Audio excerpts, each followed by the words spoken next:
Halo semua, selamat datang kembali di Podcast Manifesting, ex Departemen Riset dan Keilmuan Hima AP Juara. Teman-teman, hari ini kita akan membahas sebuah topik yang sangat menarik nih. Topik hari ini nggak kalah menarik dengan podcast-podcast kita sebelumnya. Tapi sebelum kita masuk ke dalam topiknya, aku mau kalian membayangkan terlebih dahulu atau mengingat-ingat kembali nih. Pernah nggak sih teman-teman nonton film atau teater yang bagus banget?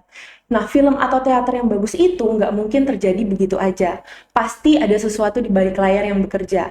Entah ada scriptwriter-nya, atau mungkin ada kameramen, sutradara, ada dialognya, dan lain-lain. Nah, hal ini sebenarnya ada hubungannya sama kehidupan kita sehari-hari nih.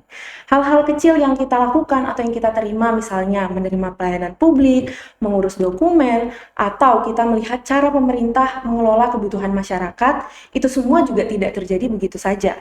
Ada sebuah sistem besar yang bekerja di balik semuanya itu. Sistem besar ini merupakan dapat diibaratkan seperti sebuah peta jalanan yang besar ini. Ini sebagai bentuk upaya untuk mengubah atau memperkuat lagi wajah dari birokrasi Indonesia. Nah, upaya ini kita kenal sebagai Grand Design Reformasi Birokrasi tahun 2010 sampai 2025. Nah, topik yang menarik ini kita bakal bahas sama narasumber yang nggak kalah menarik juga nih hari ini. Narasumbernya ini sangat expert, pernah bersekolah S2 di Universitas Edinburgh, kemudian juga merupakan seorang dosen administrasi publik Universitas Airlangga, Mas Agi Nugroho Sugiono. Mungkin bisa menyapa Halo, penonton yang menonton podcast. halo teman-teman manifesting. Terima kasih sudah diundang. Oke, Pak Agi, mungkin tidak Mas Agi. Mas Agi ya, Mas boleh aja ya nggak apa, Pak Mas Mas? aja nggak Oke. apa. Mungkin Nah, daripada kita berlama-lama ini terlalu lama menyapa-menyapa, mungkin penonton juga udah ya. nggak sabar mau dengar Mas Agi untuk membahas topik hari Hmm, ini nih. Jadi Grand Design Reformasi Birokrasi tahun 2010 sampai 2025 ini kan udah masuk fase hmm, terakhirnya nih di ya. tahun ini. Udah ibaratnya udah mau season paling final ini, udah mau Hmm, terakhir ini. hmm, Sebelum membahas evaluasinya lebih dalam, hmm. mungkin Mas Agi bisa jelasin lagi tentang Grand Design Reformasi Birokrasi, tapi dengan bahasa yang lebih easy to hear gitu buat teman-teman Gen Z apalagi. Oke, terima kasih Mbak Mada ya. Jadi mungkin kita bahas dari segi bahasa dulu ya. Jadi reformasi itu diambil dari kata re. Re itu berarti ngulang ya, atau melakukan kembali. Sedangkan formasi itu dari kata former atau membentuk. Jadi dengan kata lain reformasi itu ya membentuk ulang gitu ya. Nah, sedangkan birokrasi itu dari bahasa Yunani ya, Prancis ya, Bureu. Bureu itu dari bahasa Prancis ya. Bureu itu artinya seperti office ya. Dan satunya adalah kreasi dari kata kratos yang berarti itu adalah government ya, atau orang yang memiliki kuasa. Jadi sebenarnya reformasi birokrasi itu artinya adalah kita menata ulang atau mendesain ulang, mereform ulang gitu ya, birokrasi yang ada di negara kita. Nah, ini kalau misalnya Mada itu buka kamus gitu ya, misalnya di KBBI. KBBI kamu entry kata birokrasi ya, itu ada definisi berbelit-belit. Ini bisa cek langsung ya di KBBI atau misalnya cek di Cambridge Dictionary ya, kamus dari Cambridge. Kata-kata birokrasi itu cenderung punya konotasi yang negatif gitu ya. Jadi bukan hanya sekedar tata kelola gitu ya atau prosedur gitu, tapi juga ada adjektif yang kurang baik gitu. Makanya ada istilah reformasi birokrasi gitu ya. Nah, kalau saya analogikan sebenarnya grand design reformasi birokrasi itu kayak kita gitu ya, misalnya mau hidup lebih sehat gitu ya. Jadi kita tuh kayak semacam punya perencanaan. Kalau kita pengen hidup lebih sehat, kita punya aktivitas yang harus dijalankan dan itu harus berubah kebiasaannya. Misalnya kayak olahraga, makan yang teratur gitu ya. Nah, itu dilakukan dengan perencanaan yang matang gitu. Jadi kita sudah punya bayangan bahwasanya ke depan birokrasi itu harus lebih melayani, harus lebih transparan, harus lebih akuntabel. Karena itulah yang sebenarnya dirasakan oleh para warga gitu ya. Jadi mau ngurus apa-apa ternyata harus fotokopi dulu misalnya ya, terus kemudian pegawai nggak dari tempat gitu ya. Karena reformasi birokrasi ini outcome-nya sebenarnya kembali ke masyarakat itu sendiri. Dan jadi dilayani sebaik mungkin gitu ya, dilayani dengan secepat mungkin dan itu tentu akan berhubungan dengan kesejahteraan mereka ke depan. Kira-kira mungkin pengantarnya di situ ya. Oke, tadi Mas Agi kan sempat singgung nih soal Hmm. perencanaan, Hmm. kemudian melayani. Jadi kalau kita merencanakan sesuatu pasti harus ada otaknya dulu nih Bapak, Hmm. Mas ibaratnya. Di dalam Grand Design Reformasi Birokrasi ini kan Hmm. ada visinya Hmm. untuk mengarahkan Grand Hmm. Design ini Hmm. nih. Bunyinya itu pemerintahan kelas dunia. Ibaratnya kalau kita denger nih Mas ini kayak wah mewah banget, kelas banget gitu. Hmm. Tapi mungkin buat saya, buat teman-teman yang menonton juga ini terlalu rumit untuk kita pahami. Iya. Mungkin menurut Mas Agi sendiri maksudnya apa dan kalau misalnya dikaitkan dengan tata kelola pemerintahan tahun ini, apakah sudah on track dalam melayani seperti yang tadi Mas Agi sebut atau mungkin ternyata masih out of track gitu? Oke. World class birokrasi ya, atau Iya, birokrasi kelas dunia. iya. Kalau saya lihat world class birokrasi itu jangan diartikan kita mau jadi negara ke barat-baratan gitu ya, enggak ya. Tapi sebenarnya world class birokrasi itu mencoba sebenarnya untuk membuat birokrasi kita ini juga sama dianggap berkualitasnya, karena ada beberapa indikator nih secara global untuk mengukur itu. Misalnya kayak World Effective Governance Index dari World Bank, kemudian Ease of Doing Business. Jadi ease of doing business itu kayak semacam indeks yang mengukur seberapa gampang sih pengusaha itu ngurus perizinan sampai kemudian mereka beroperasi itu ya. Kemudian nggak kalah pentingnya nih CPI atau Corruption Perception Index itu dari Transparansi Internasional. Jadi ini ngukur seberapa bersih sih suatu pemerintahan itu. Nah, misalnya CPI ini kita jelek banget nih. CPI itu skornya dari 0 sampai 100 gitu ya. Dan tahun lalu ya di tahun 2023 skor kita itu ke 34 ya, dan itu skor kayak kita dapatkan di tahun 2014 itu ya. Jadi bisa bayangkan kalau misalnya Mada UAS itu ya, kan ada nilainya 0 sampai Iya. 134 tuh dapat nilai apa? Ya nggak lulus ya, nggak lulus ya. Jadi itulah yang perlu kita tekankan itu ya. Tahun lalu sih naik ya, tahun lalu, tapi naiknya cuma 3 tuh, jadi 34 ke 37. Jadi negara-negara yang bagus ya kayak Finland, kayak misalnya Singapura tuh, itu dia bagus. Dan memang eh, kita bisa lihat bahwa kalau kita evaluasi gitu ya, apa sih reformasi birokrasi ini yang tentu harus dievaluasi ulang ya. Tentu satu, budaya KKN ya, itu masih sangat kuat sekali gitu ya. Bahkan ini dibuktikan dari berbagai riset gitu ya. Kemudian yang kedua ini adalah saya anggap eh, akuntabilitas pemerintah ini masih masih juga belum berjalan. Karena akuntabilitas pemerintah seperti ini nih, misalnya nih. Kalau Nada ini kan pasti punya teman-teman seangkatan gitu ya. Nah, pernah nggak dalam satu angkatan ini kalian tuh misalnya kayak urunan gitu untuk bikin kegiatan gitu ya? Pernah nggak? Pernah, Pak. Akuntabilitas itu ibarat ketika ada satu teman kelas kita nanya, itu duitnya buat apa aja sih? Nanti bisa jelasin. Jadi Ada track terbuka ya, recordnya, Pak? dia terbuka. Sama kayak kita sebenarnya. Logikanya kita semua ini pembayar pajak. Saya pembayar pajak, ada juga bayar pajak gitu ya, one day ya. Makan aja dipajakin gitu ya. Jadi kalau ada yang tanya kontribusimu apa sih kepada negara? Nah, ya sebenarnya bayar pajak itu udah kontribusi. Dan itu harus bisa untuk dipertanggungjawabkan oleh pemerintah nih ya. Karena apapun yang mereka lakukan itu harus bisa untuk dipertanggungjawabkan. Tadi saya dengar Mas Agi itu sempat singgung soal skor yang rendah, Hmm. kemudian seperti Indonesia ini kalau dilihat dari negara-negara lain itu kayak agak sedikit jauh atau di belakang gitu Hmm. ibaratnya. Nah, menurut Mas Agi sendiri, apakah ini tuh terjadi karena pemerintah itu kurang effort ibaratnya kalau anak zaman sekarang ngomongnya Pak, atau low effort gitu dalam menjalankan tata kelola pemerintahan dan juga mungkin prinsip-prinsip yang disebutkan dalam Grand Design itu kurang dilakukan dengan baik sehingga mereka tuh seperti ibaratnya low effort untuk menjalankan itu semua dan menyebabkan penurunan-penurunan tadi. Oke, I'm not saying the whole Grand Design itu entirely bad, enggak ya. Ya, Cuma gini, apakah ada yang berubah semenjak munculnya Grand Design di tahun 2010 ya? Nah, misalnya nih kita lihat rekrutmen CASN gitu ya, CPNS ya, itu udah jauh lebih baik. Ya dalam arti kalau dulu permainan tuh masih bisa dilakukan gitu ya. Kalau sekarang itu sudah ada intervensi berupa tata kelola digital, misalnya kayak sistem komputer based test gitu ya. Apakah masih masih bisa terjadi ini ya nepotisme? Mungkin masih bisa, tapi itu sudah diminimalisir. Jadi teknologi itu juga salah satu jadi ini ya enabler dalam dalam reformasi birokrasi ini.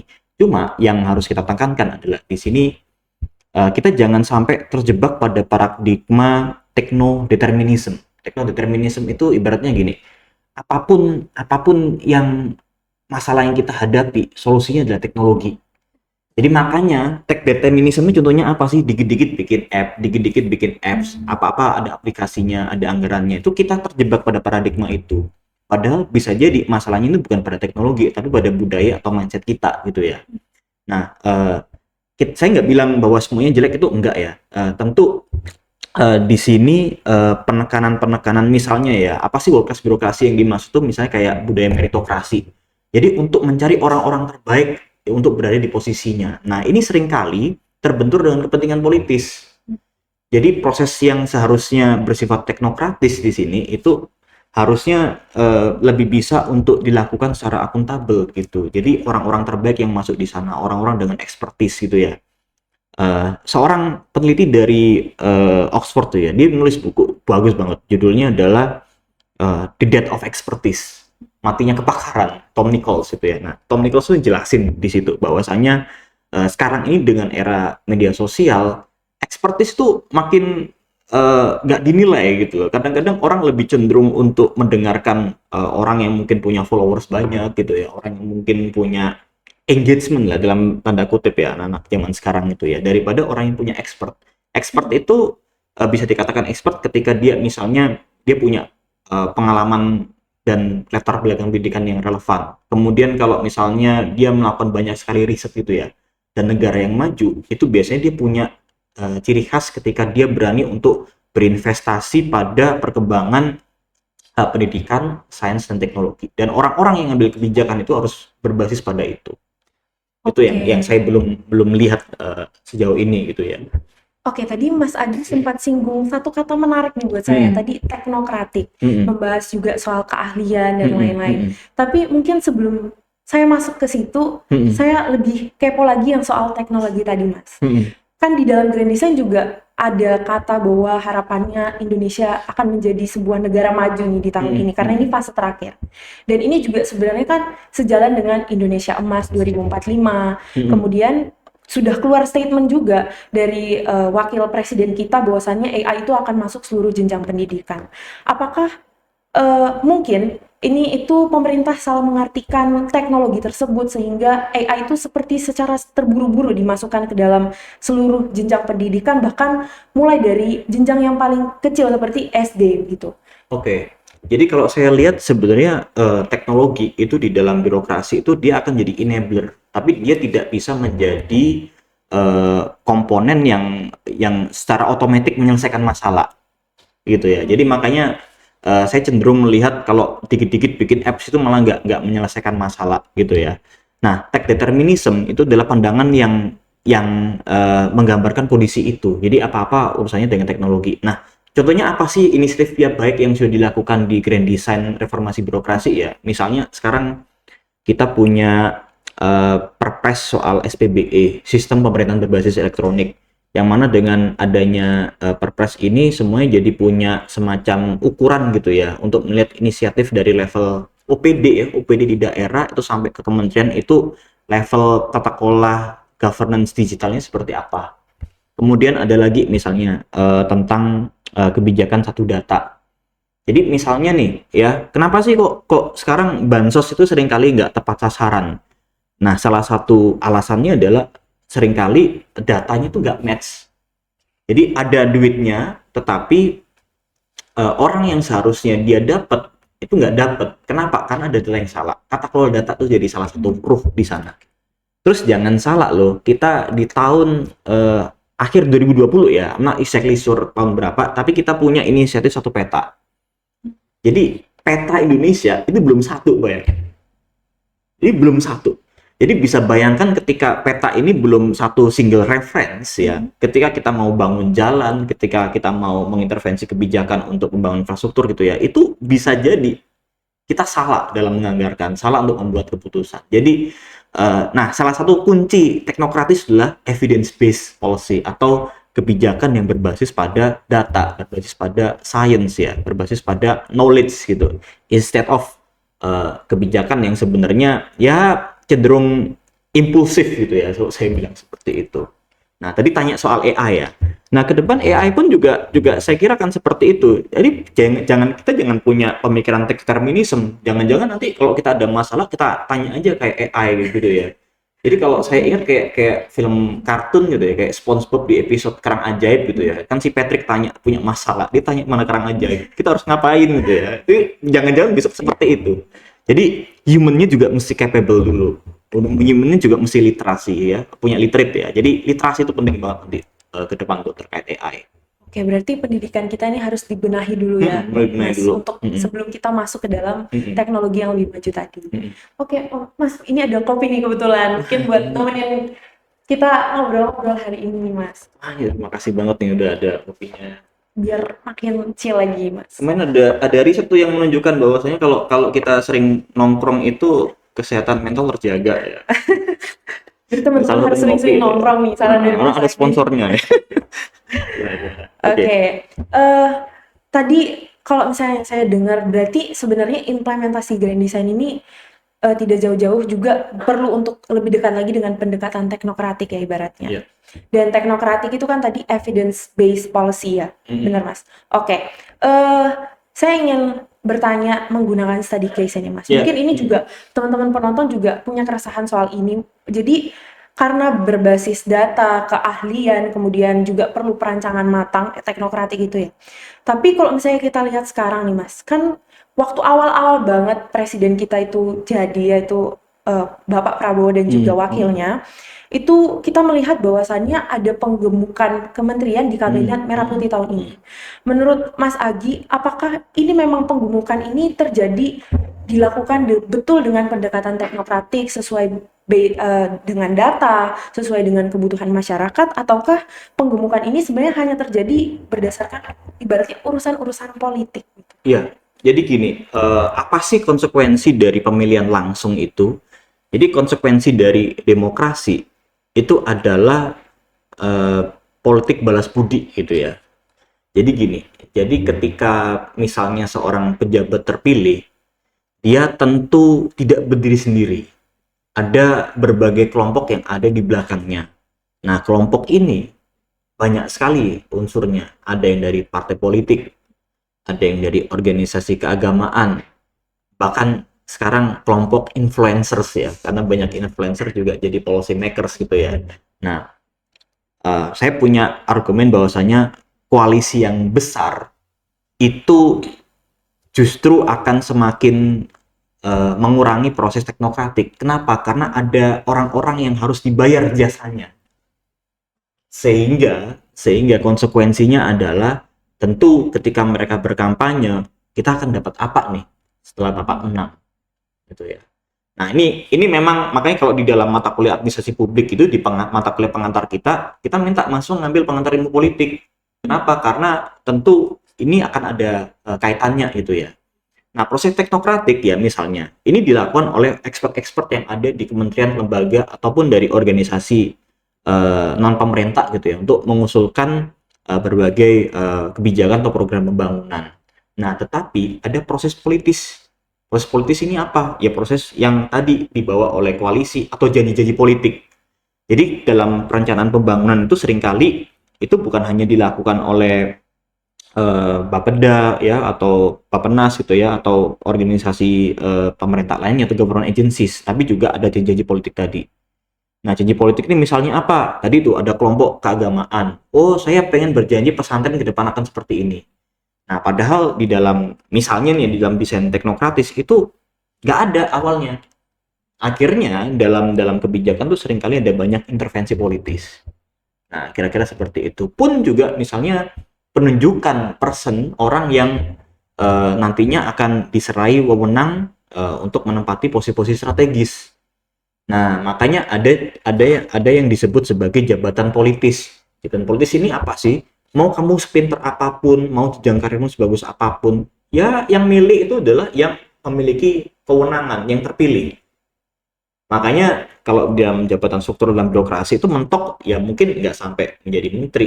Ada sih orang yang jadi menteri karena track record-nya, tetapi porsinya berapa sekarang? Ya. Dan sekarang ini harusnya ya, apa sih yang teman-teman tuh bisa lakukan? Sekarang kan kita hidup di era informasi nih, ya kita mesti menyuarakan suara-suara kritis seperti itu. Toh kita seseorang terpilih itu kita bisa cek recordnya ya. Misalnya ya, seorang direktur film aja ya, kita hire aktor gitu ya, dia harus tahu track recordnya, dia selama ini syuting nggak? Jangan-jangan kita pilih film ini karena wah ini kebetulan dia viral aja gitu. Nanti kan hasilnya tentu juga akan berbeda gitu ya. Nah itu sih kalau kalau dari pandangan saya. Jadi makin gede koalisi, makin besar juga janji yang harus dipenuhi gitu. Oke, ternyata Kabinet Merah Putih Penggemukan itu juga ada hubungannya sama balas budi, kemudian janji-janji politik yang Mm-mm. tadi Mas Agi bilang. Tapi pernah nggak sih Mas mungkin kayak dalam Indonesia selama ini menjadi sebuah negara ini, apakah ada contoh selama 15 tahun mungkin Grand Design juga berjalan, ada contoh nyata pendekatan teknokratik ini benar-benar berhasil membuat birokrasi negara kita itu jauh lebih akurat, jauh lebih gesit lagi, atau mungkin sejauh ini 15 tahun ini masih dipengaruhi oleh banyak hal.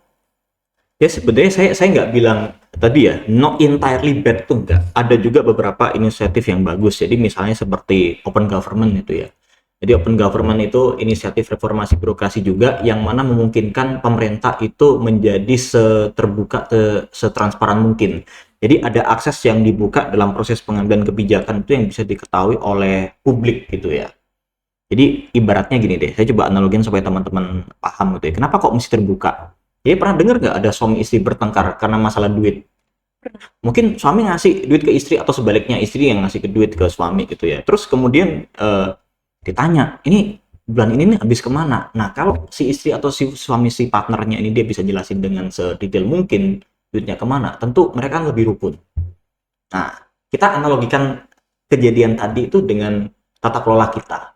Kalau misalnya rakyatnya tanya, ini duit pajak kemana? Kok saya berobat tetap sulit? Kok sekarang beasiswa makin sedikit atau sekolah pendidikan makin dikit? Kok sekarang banyak anggaran dipotong? Itu kemana? Itu ya. Jadi itulah fungsi dari open government. Nah, open government ini bentuknya macam-macam. Ada yang open data, ada yang open parlemen gitu ya. Nah, ini saya sering tanya di kelas nih. Bukan hanya di eksekutif ya, tapi legislatifnya doang. Legislatifnya juga nih. Kayak misalnya ngada nih. Ada tahu nggak siapa wakilnya sekarang di DPR? Belum sih, Pak. Nggak tahu ya. Iya, Padahal mereka juga terpilih tuh sama 5 tahun. Bukan hanya presidennya aja. Kalau di level kota, kamu asalnya dari mana? saya asalnya dari Papua, Pak. Oh, di Papua. Tahu nggak siapa? Saya kurang tahu juga sih Kurang kalau tahu juga. dari Papua Nah, tuh. padahal kita 5 tahun itu nggak cuma milih presiden, tapi kita juga milih ke DPR, milih juga DPRD. Nah, ini yang jadi bayangkan kalau Nada besok itu bisa untuk men-tracking, para orang-orang yang kita pilih ini kinerjanya ngapain. Nah, apakah di negara lain ada yang contoh kayak gitu? Nah, karena dulu saya kuliah di Scotland, saya tahu bahwasanya member of parliament di Scotland itu semua kerjaan dia bisa di track record. Ketika dia rapat ada dia ngomong apa bisa terekam oleh publik. Kemudian ketika harus voting dia setuju, tidak setuju atau abstain, kita bisa tahu. Nah, kita gimana? Jadi sebenarnya tata kelola informasi kita tuh belum sedemokratik itu. Kita memang udah demokratis iya secara sistem pemilihan umum ya. Tapi dalam berjalannya pemerintahan masih banyak area-area yang harus diimprove lah. Oke, menarik ini, Mas. Saya sempat nonton juga di platform TikTok nih. Ada Mm-mm. salah satu gubernur dari salah satu provinsi. Dia itu senang sekali membagikan kesehariannya sebagai seorang gubernur. Ibaratnya dia rapat, dia ngapain aja, dia selalu merekam tersebut, kemudian menguploadnya di platform TikTok. Apakah ini juga merupakan salah satu bentuk keterbukaannya kepada masyarakat secara tidak langsung, ibaratnya dia melakukan akuntabilitas kepada masyarakatnya atau bagaimana menurut Mas sendiri? Kalau saya jawabannya mungkin yes and no. Ya, yes and no kok bisa. Jadi gini, apakah kita perlu untuk tahu aktivitas dari pejabat publik yang terpilih? Iya, kita perlu tahu. Tetapi dari substansinya, bukan dari kalau anak sekarang kan suka sama konten gitu ya, engagementnya Benar. tinggi, yang visual itu ya. Nah, substansi itu misalnya seperti apa? Misal nih ada kunjungan di kegiatan apa, kita bisa tahu substansi dokumen dari kegiatan, dibuka dokumennya, anggarannya diketahui, progresnya seperti apa. Jadi hal itu menurut saya lebih penting daripada kita melihat, oh gubernur lagi jalan-jalan kemana, ada yang rekam. Ya sama seperti anggota DPR, semuanya kan semua punya Instagram gitu loh. Cuma apakah substansi pekerjaan mereka tuh bisa sedetail itu untuk diakses oleh publik? Kalau misalnya ngurus perizinan ini sampai. Nah, saya punya buku yang menarik ya. Ini saya sengaja bawa. Ini judulnya Why Innovation Is Bureaucracy. Ini dari ini ya, Rainer Kattel, Wolfgang Dassler, Erki Karo. Singkat cerita, dosennya Mbak Nurul sebenarnya di departemen kami. Jadi justru buku ini menjelaskan bahwasanya ada banyak sekali negara-negara dunia itu yang dia coba menjadi entrepreneurial state. Entrepreneurship itu seperti apa sih? Jadi negara yang justru dia mengakomodir kepentingan orang untuk berinovasi. Jadi kalau misalnya birokrasi itu tidak inovatif, tidak adaptif, ngurus perizinan jadi lama. Kemudian pelayanan publik jadi lambat gitu ya. Nah ini justru inovasi itu yang butuh birokrasi. Kalau birokrasinya dia tuh agile, dia akan bisa membantu masalah-masalah yang kompleks yang tidak harus nurutin apa kata bapak atau kata ibu yang kemudian mereka tuh seringkali identik kita sering dengar istilah asal bapak senang atau asal ibu senang, bukan pada masalah-masalah publik yang sebenarnya mereka tuh harus atasi. Jadi membuat mereka tuh nggak kayak robot justru, tapi justru mereka tuh punya sisi-sisi yang humanis yang bisa memberikan diskresi bahwasanya oh ini masalah yang harus kita tackle. Oke, menarik sekali nih sampai Mas Agi udah bawain buku ditunjukin buat teman-teman semua. Mungkin kalau teman-teman punya ketertarikan lebih nih soal bukunya, mungkin bisa dibaca juga Ya, gitu. nanti teman-teman bisa baca lebih detail. Jadi justru inovasi itu butuh birokrasi yang aja. Kalau nggak itu nggak jalan. Oke, siap Mas Agi. Nah, mungkin dari sepanjang kita membahas soal teknokratik, grand design, anak-anak zaman sekarang nih suka ngerating-rating nih, makanan dikit-dikit di-rating, semuanya di-rating. Mungkin Mas Agi bisa juga dong rating kira-kira seberapa teknokratik birokrasi Indonesia saat ini nih sampai di tahun 2025 dan kalau memang ternyata nih masih di bawah 10, masih di bawah 8, kira-kira menurut Mas Agi sendiri buat ningkatin lagi supaya bisa deket-deket ke 10 tuh gimana rating? Ya, kalau saya lihat Great Design Reformasi Birokrasi itu bukan akhir ya, karena udah mau habis ya tahun Iya, 2025. benar. Tapi awal, tapi kita harus mikir gimana caranya itu bisa sustainable gitu ya. Nah, ini seringkali gini, dulu ada pendekatan tuh namanya New Public Management ya, teori yang sebenarnya gimana kalau birokrasi itu nyuntoh perusahaan private gitu ya atau korporasi gitu ya, yang mana itu identik dengan market. Nah, saya kira pendekatan ini juga muncul gitu ya dari sistem rating gitu ya. Saya nggak tahu seberapa banyak sekarang pelayan publik yang menggunakan sistem rating, tapi ini salah satu inovasi yang membuat akhirnya publik itu bisa memberikan honest opinion terhadap pelayanan yang mereka rasakan. Jadi kalau kalau Nada mau lihat gitu ya di Google, searching aja kantornya itu kan ada ratingnya gitu ya. Sama kayak misalnya eh, Nada nih misalnya mau beli barang kan kadang-kadang kita lihat rating yang bagus ini seperti apa baru Iya, kita mau betul. beli. Cuma masalahnya di sini adalah kalau kita ngasih pelayanan publik orang nggak bisa milih di kantor itu ya datang di kantor itu gitu ya. Jadi ada perbedaan yang signifikan nih. Kalau kalau pengusaha dia lihat rating jelek dia berbenah. Tapi kalau kalau government agencies lihat ratingnya jelek ya belum tentu mau berbenah juga karena orang mau nggak mau dia akan datang ke kantor dia gitu loh. Makanya ada terminologi baru ya, approach baru namanya new public service. Jadi tidak hanya melihat warga negara itu sebagai customer, tapi juga melihat mereka itu sebagai warga negara yang seharusnya mereka punya hak untuk mendapatkan layanan publik sebagaimana mestinya. Jadi salah juga menurut saya untuk melihat warga negara itu sebagai customer itu salah juga gitu loh. Karena nanti orientasinya pasti kepada profit gitu. Mana yang menguntungkan dia yang dilayani.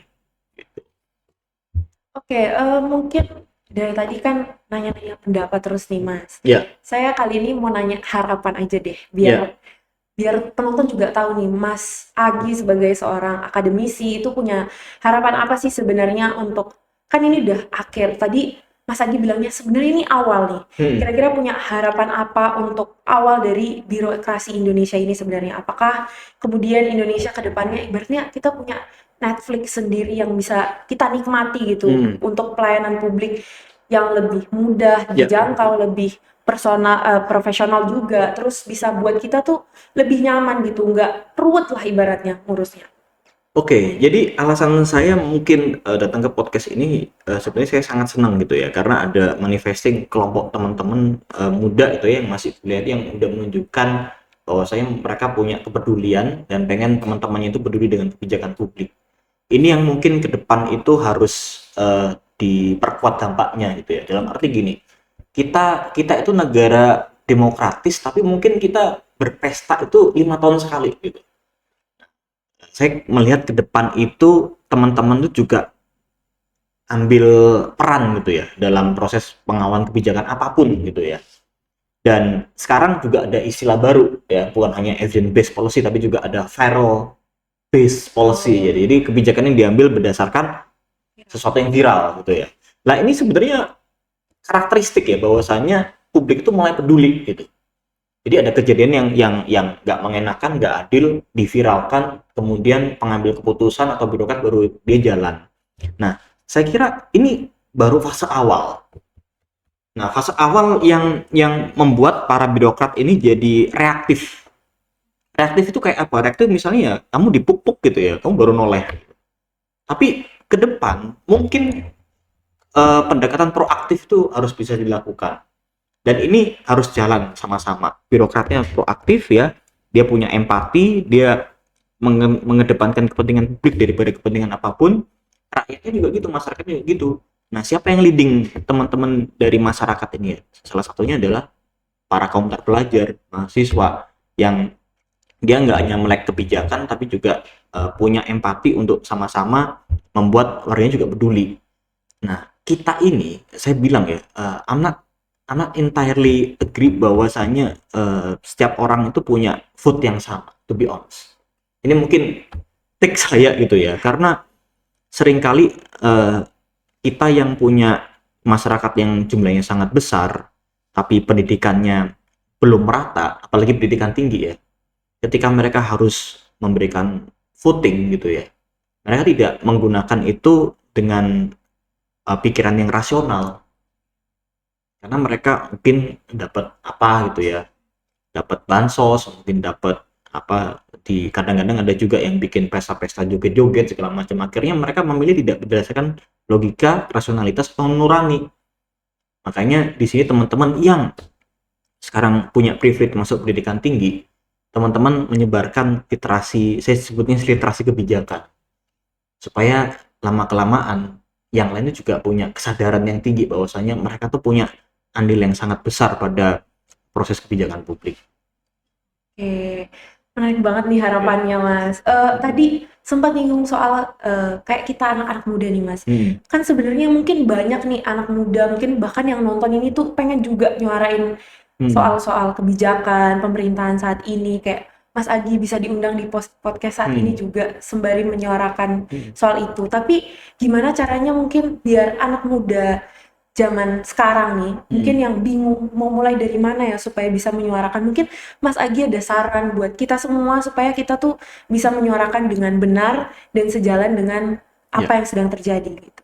Nah, kalau cara ini sebetulnya eh, various ya, ini nggak bukan hanya satu ya. Mungkin mereka nih misalnya yang jago nulis, mereka bikin tulisan, mereka bikin buklet, mereka bikin publikasi. Teman-teman yang kreatif misalnya kayak teman-teman yang sekarang bikin podcast nih, mereka bikin konten. Bahkan sekarang mahasiswa tuh banyak banget loh yang punya followers gede itu. Nah, kalau di komik Marvel ya, Uncle Ben kan bilang, with great power comes great responsibility, to Peter Parker. Nah, kalau buat mahasiswa sekarang, with great followers comes great responsibility. Jadi kalau followers banyak ya kamu harus punya tanggung jawab sebagai agent of change, sebagai orang-orang yang harus menyuarakan kepentingan-kepentingan publik. Itu banyak banget caranya.